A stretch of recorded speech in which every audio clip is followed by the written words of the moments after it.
Hi, Cancer. This is Carrie Mubarak at Wooing Nature, and I hope that you are doing well. We are moving into November. This is your November reading. I'm excited to bring it to you.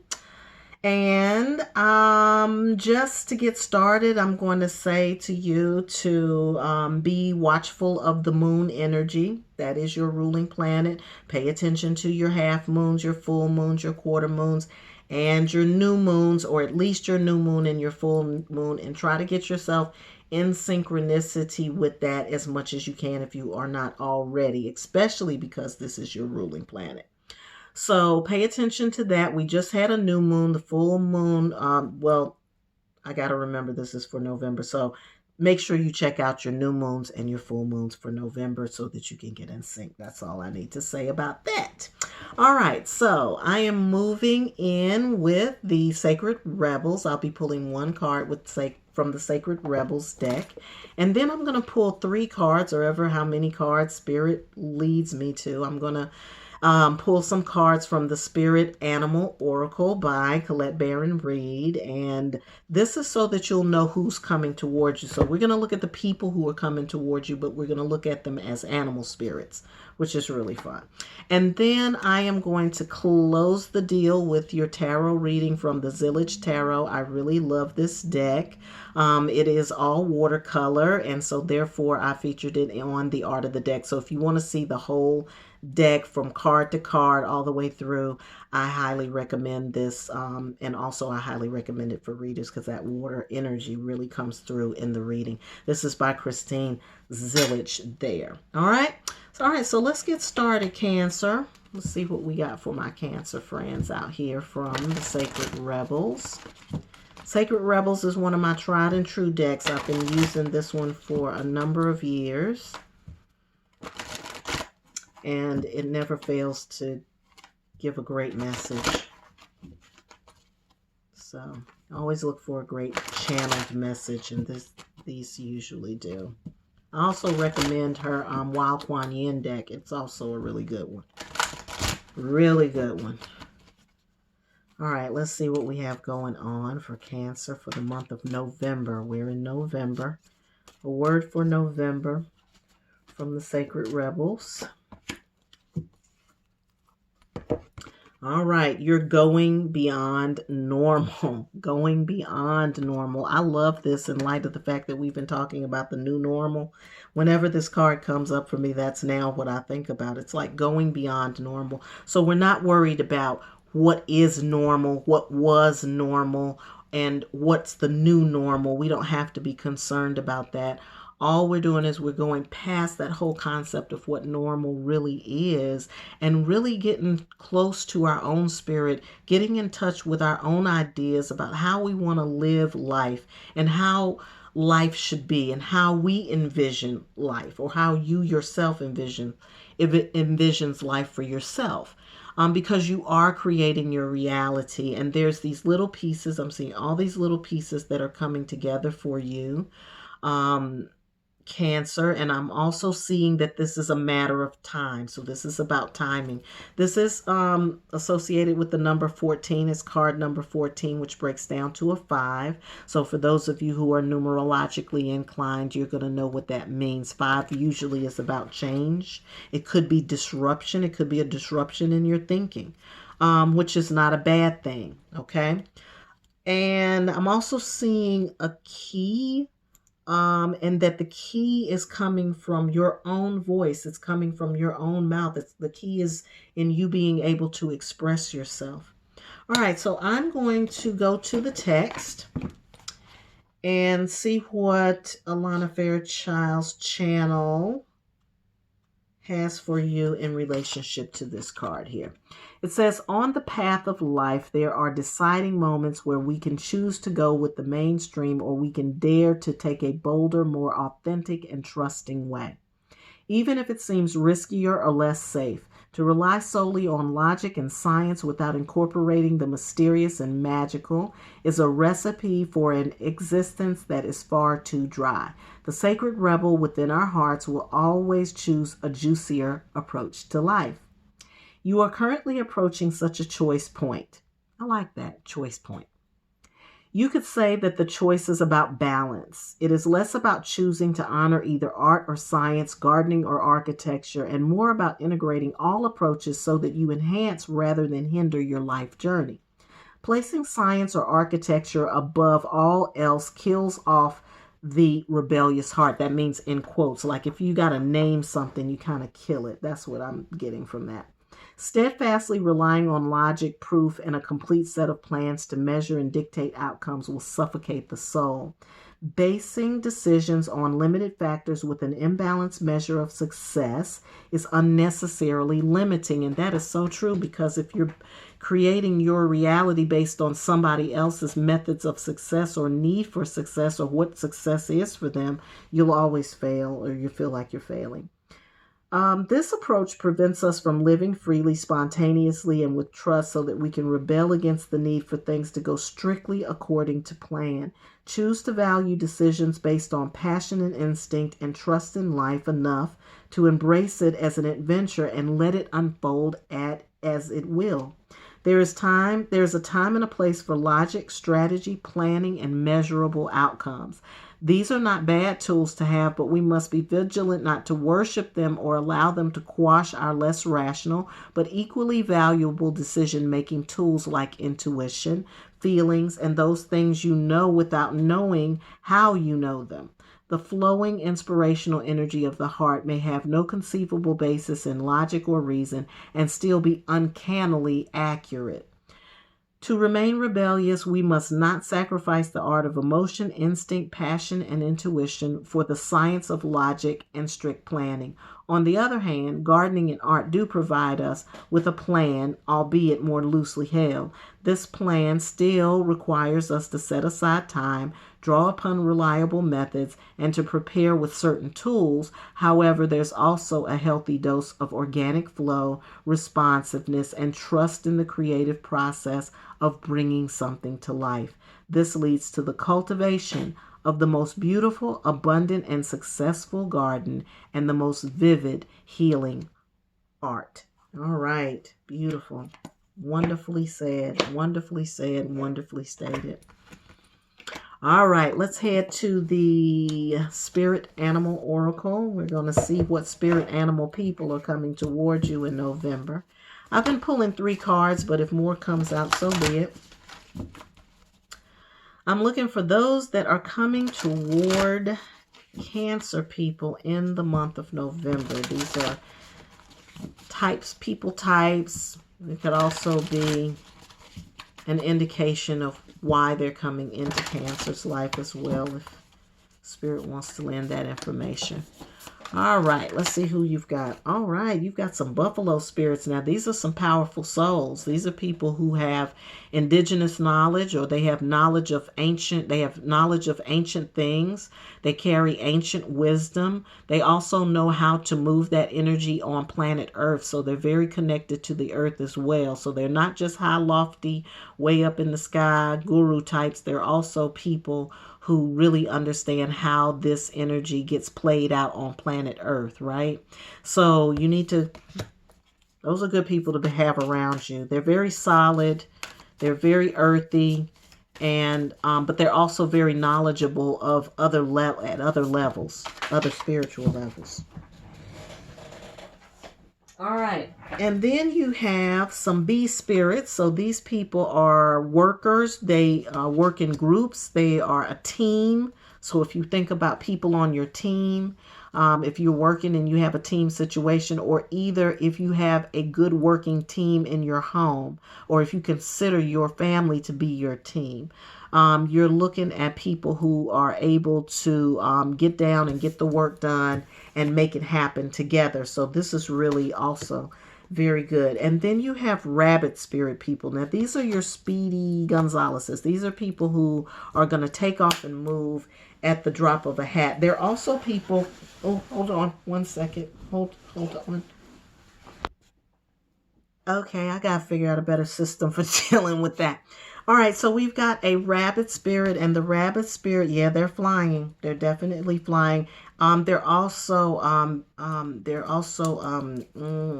prosperous. Like they can produce at a rapid pace. So it looks like, Cancer, you guys are going to be employing some powerful energy, some powerful folks around you for the month of November.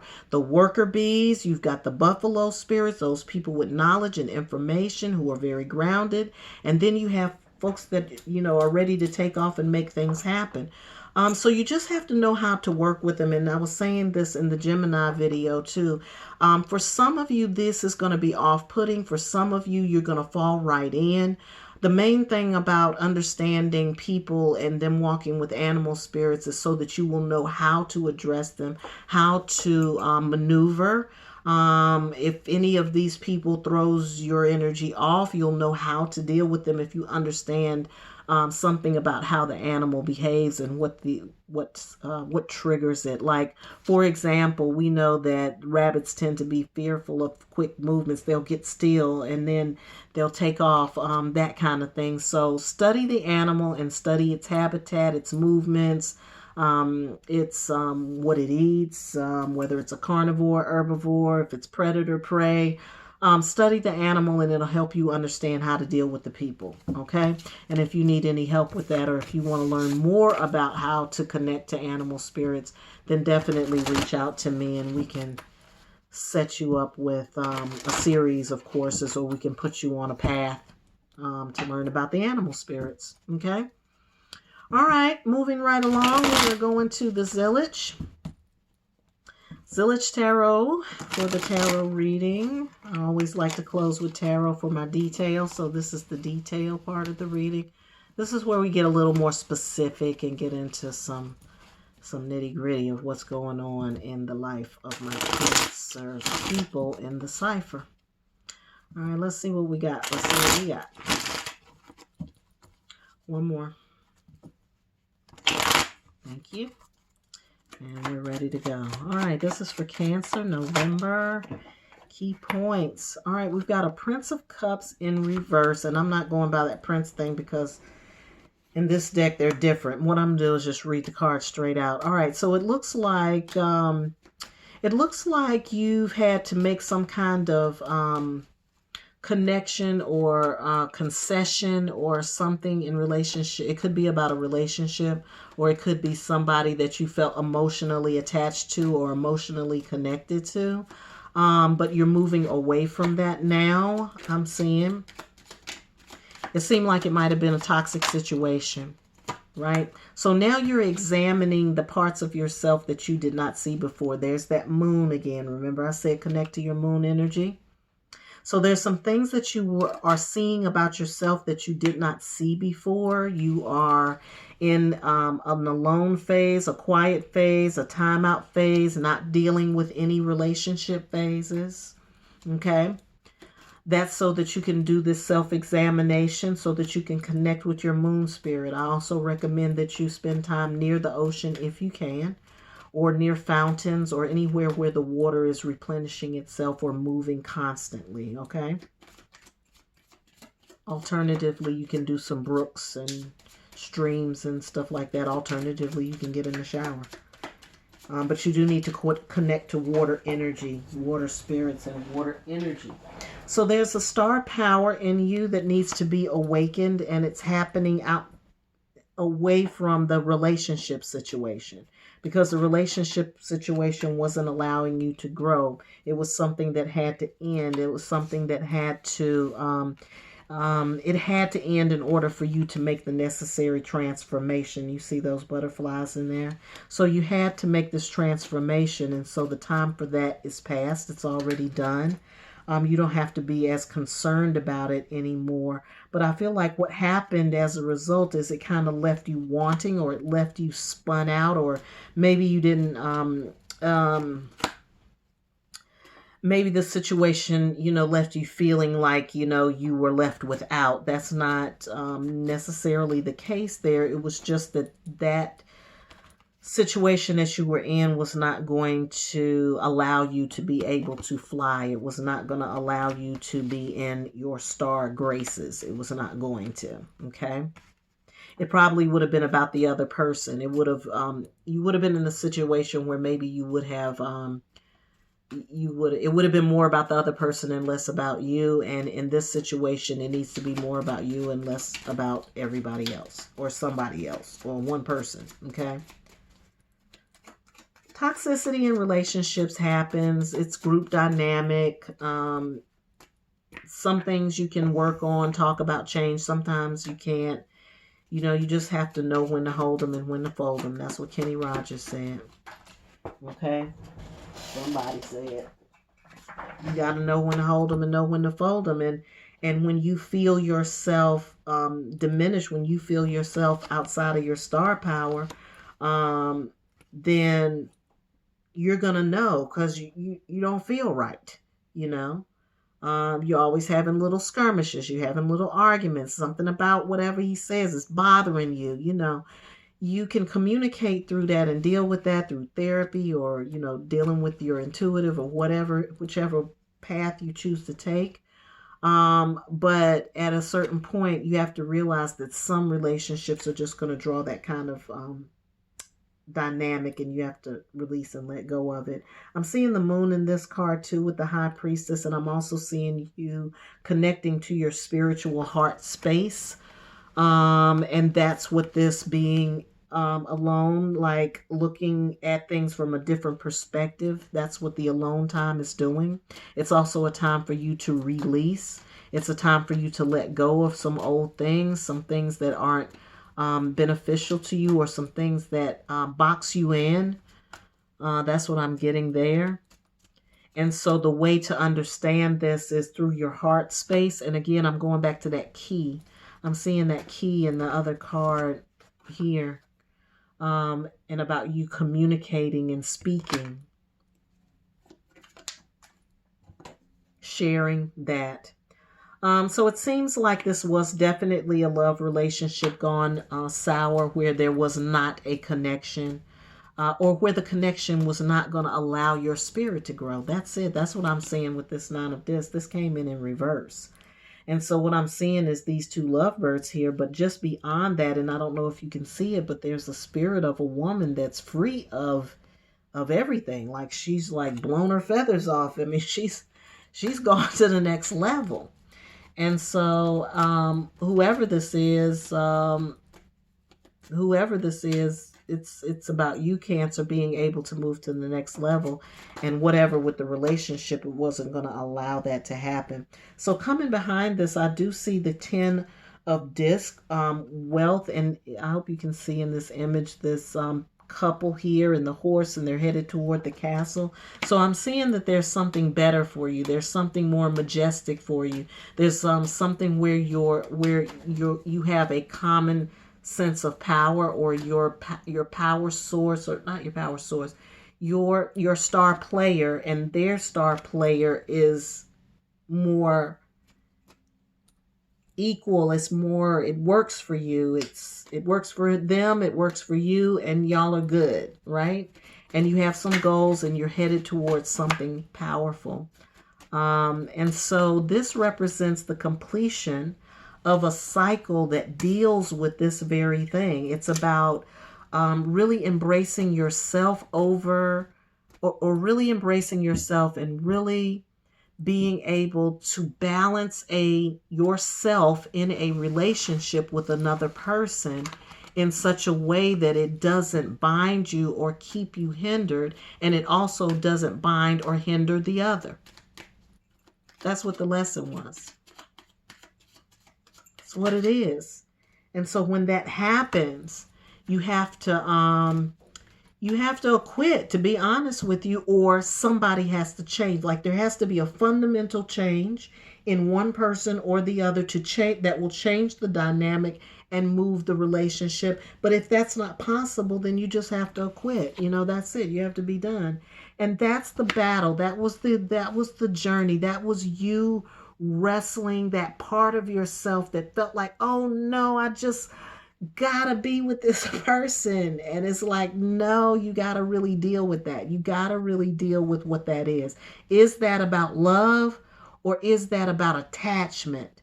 And that's one of those real fine-tuned type of things that we have to get used to, because we are fine-tuning. We are advancing. We are raising our energy vibration level up. We're talking about ascension here. So as you're ascending, there's a fine tuning that has to happen. And in order to do that, you have to be clear about yourself. You have to see what's going on. You have to know and have your sensitivities about you. You can't judge your sensitivities. You just have to follow the instinct. And you have to stay focused in a way that's mental, but it's also spiritual and it's also physical. It's a lot going on. Trust me, and it hasn't been easy. But the lessons that you've been given, courtesy of Pluto and Jupiter and Saturn, Pluto and Saturn for sure, but now Jupiter, those lessons that you have been getting around that are centered on that. It's on really understanding that level and that finite level of balance and the necessity of it in your life, in your ability to live and live freely and be your full self on planet Earth. And that's what it's all about. Cancer, let me see if it's anything else for you for the month of November. Y'all getting ready to have one of those short, powerful readings. That happens sometimes. All right, yeah, that's it for you all. All right, Cancer, if you need to reach out to me, you know where to find me. Information is in the description box.